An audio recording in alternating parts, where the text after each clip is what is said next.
Komunikasi itu sepertinya sederhana, karena kita tahu semua orang bisa ngomong, kecuali orang yang disabilitas dalam hal bisu.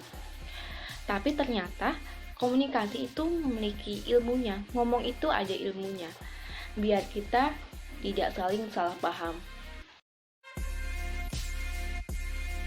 Berbicara tentang komunikasi merupakan suatu yang penting dalam kehidupan kita, yang mana komunikasi adalah salah satu kita dapat hidup dan berinteraksi satu sama lain.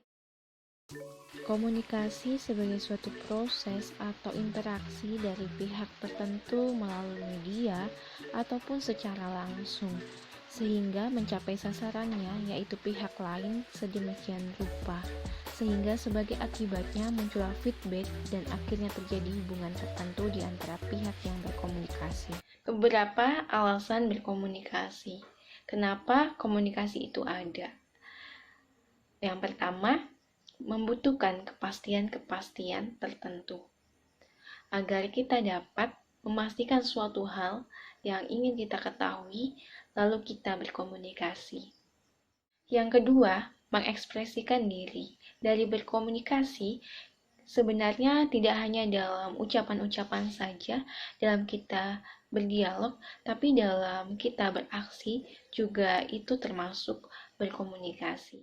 Kita sedih, muka kita sedih, atau kita menangis, atau kita murung, itu sudah memunculkan komunikasi antara satu dengan yang lain. Orang dapat mengerti apa yang kita ekspresikan karena itu termasuk komunikasi nonverbal. Yang ketiga, mencari makna hidup dan menelusuri diri sendiri. Yang terakhir, untuk menelusuri dan memahami dunia, masyarakat, dan keadaan sekitar kita.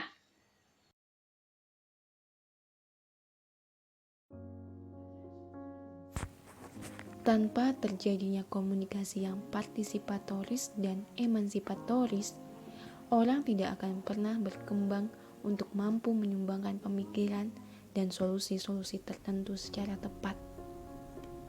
Selain itu, komunikasi yang rekonsiliatoris menghasilkan keadaan yang dapat saling belajar dan menghargai uniknya setiap pihak yang terlibat dalam berkomunikasi. Jadi, mulailah memiliki komunikasi yang rekonsiliatoris di dalam komunitas gereja maupun dunia. Kita pernah ingat bahwa berteologi sangat erat dengan komunikasi. Allah itu yang menginisiatif berkomunikasi, yang mana sejak awal penciptaan Allah sudah berkomunikasi. Allah ingin relasi yang ia bangun dapat kita pahami dan alami, dan yang lebih dari itu dapat kita bagikan dengan orang lain, entah dalam berkomunikasi ataupun dalam aksi, supaya orang lain dapat memahami iman yang sedang kita hayati. Dalam teologi relasi serta hubungan teologi dan komunikasi, di sini terkadang kita ataupun saya memahami bahwa berkomunikasi dengan Tuhan tuh hanya dengan berdoa, baca Alkitab, ke gereja, tetapi sebenarnya tidak hanya itu doang. Tidak hanya berdoa ke gereja dan membaca Alkitab, tetapi apapun yang kita lakukan, Allah itu melihat. Seharusnya dapat kita ketahui bahwa apapun yang kita lakukan itu termasuk berkomunikasi dengan Allah. Seharusnya kita dapat menandakan Yesus ada dalam diri kita, dan dari semua yang Tuhan ciptakan itu merupakan komunikasi yang Allah berikan kepada kita. Di sini masalahnya ada pada kebanyakan kita sekarang mau merasakan bahwa Allah itu berkomunikasi dengan kita atau tidak. Padahal kita tahu setiap hari, setiap detik, bahkan setiap detik Allah itu berkomunikasi dengan kita, tetapi masalahnya kita sadar atau tidak Allah berkomunikasi dengan kita.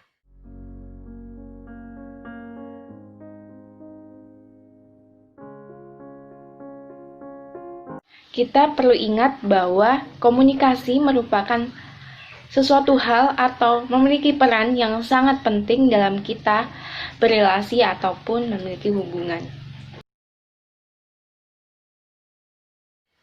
Perubahan dalam diri saya ketika saya mengikuti mata kuliah teologi dan komunikasi, walaupun saya merasa ini belum 100% saya berubah, tapi masih dalam proses. Pada pertemuan terakhir dengan Bu Iki di mata kuliah ini, Bu Iki mengingatkan kepada kami di kelas, termasuk saya, bahwa dalam kita menggunakan mulut, itu kita harus berhati-hati. Teologi komunikasi itu baik, jauh lebih baik lagi jika kita menggunakannya secara bijaksana. Dan di sini saya diingatkan untuk berhati-hati dalam hal menggunakan mulut. Tetapi selain itu, menurut saya kita juga berhati-hati dalam bertingkah laku, karena seperti yang sudah saya jelaskan di materi yang mengena kepada saya, bahwa dalam hal bertingkah laku juga kita bertingkah laku itu termasuk berkomunikasi dengan Allah. Jadi ternyata komunikasi dengan Allah itu tidak hanya ketika kita berdoa, ketika kita ke gereja, ketika kita baca Alkitab. Tetapi apapun yang kita lakukan, itu termasuk komunikasi kita dengan Allah. Maka dari itu, saya lebih menjaga, saya bersikap dengan siapapun dan dimanapun. Seperti dalam bermedia sosial, ataupun dalam kehidupan saya sehari-hari. Allah setiap hari, setiap detik berkomunikasi dengan kita. Yang jadi masalah tadi, seperti yang saya katakan, bahwa sadarkah saya bahwa Allah itu sedang berkomunikasi dengan kita? Karena semua kehidupan kita, apa yang saya lakukan, itu termasuk komunikasi dengan Allah. Maka dari itu, saya harus mengkontrol diri saya untuk saya bersikap, untuk saya menggunakan mulut kita dalam berkomunikasi. Maka dari itu, kita pernah tahu bahwa mulutmu adalah harimaumu. Maka dari itu, berhati-hatilah kita dalam berkomunikasi dengan orang lain dan bersikap.